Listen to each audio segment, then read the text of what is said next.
Chapter 4. Where's Oliver? "Where's Oliver?" asked Fagin. The two boys looked at each other. When they told him that the police had taken Oliver, he was very, very angry. He threw a cup of cold tea at Charlie Bates. Just then, a large man came in through the door, and some of the tea spilled on him. He was annoyed. This man was Bill Sikes, and he was a criminal. He had a dog with him, but he was very cruel to the dog. He kicked it and shouted at it all the time. The dog laid down in a corner of the room.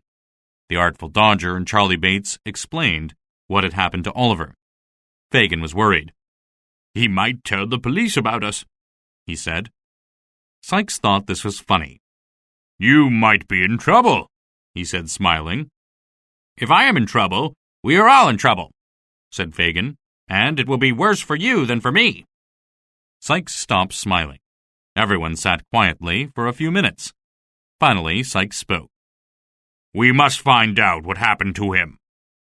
They all agreed, but none of them dared to go to the police station or talk to a police officer. They solved this problem when Bet and Nancy came in.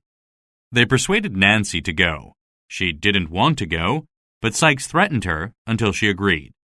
They gave her a white dress and a basket. Then they put a bonnet on her head and gave her a key to carry to make her look respectable. They told her to pretend that she was searching for her brother Oliver. She went to the police station. There she found out that the gentleman had taken Oliver to his own home. "My poor brother," cried Nancy. "Where does the gentleman live?" "I don't know the address," said the police officer, "but I heard him tell the carriage driver to go to Pentonville." As soon as Sikes heard Nancy's story, he called his dog, put on his hat, and left. He didn't even say goodbye. Fagin told the boys to leave immediately.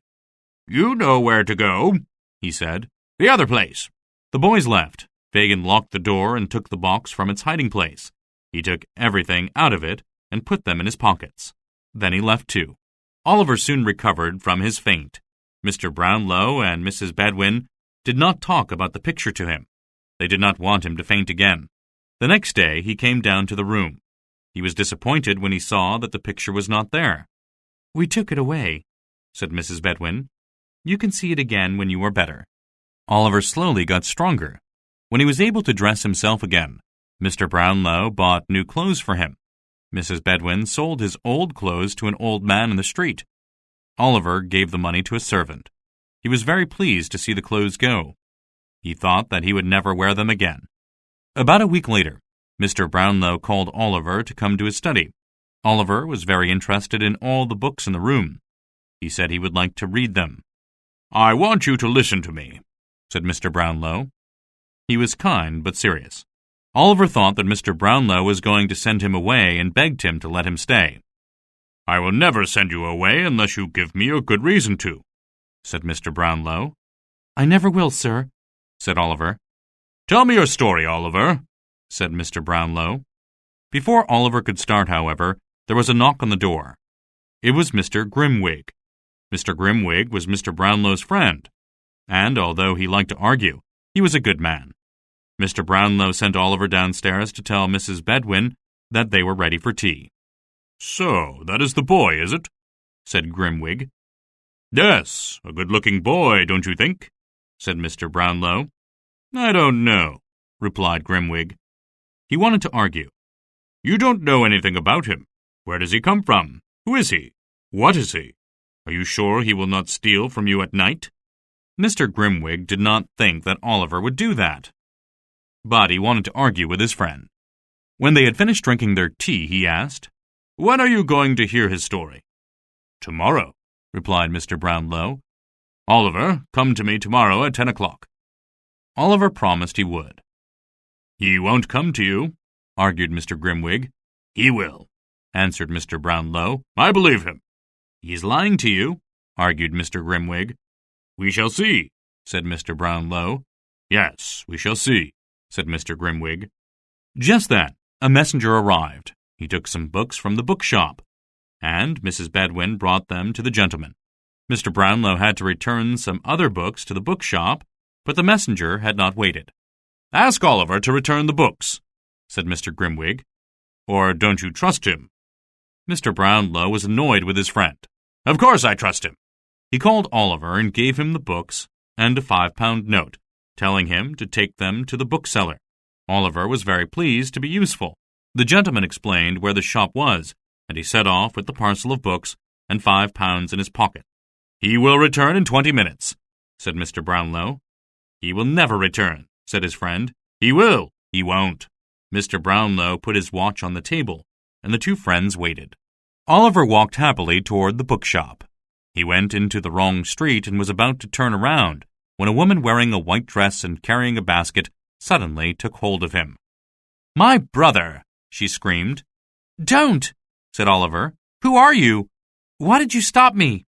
My brother, she cried. "Come home, brother Oliver, I have found you."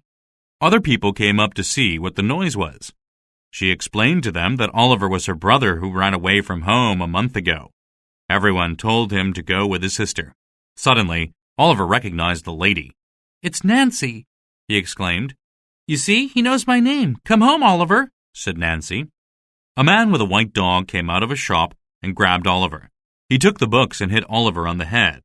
He dragged Oliver along the street. It was growing dark. The two gentlemen sat with the watch on the table while Oliver met all his old friends again. Fagin was very pleased to see him. The Artful Dodger and Charlie Bates were also happy, and they laughed to see him so well dressed. Then they found the £5 in his pocket. Fagin and Sikes argued about the money. Sikes said he would take Oliver back if Fagin didn't let him have the money. Fagin gave it to him. Oliver was very upset. "Send the books and the money back," he begged. "He will think I stole them. Keep me, but send the books back." "That's right," said Fagin, smiling. "They will think you stole them. It couldn't be better." Oliver tried to escape and ran out through the door, but they quickly caught him. Fagin was going to hit Oliver with a stick, but Nancy stopped him. She took the stick and threw it in the fire. She was very angry and said that she was sorry that she had caught Oliver. Sikes and Fagin argued with her. Finally, she fainted, and they put her in a bed. They took Oliver to another room and made him put on the very same clothes that he had sold. The man who had bought them showed them to Fagin, and this helped Fagin find out where Oliver was staying.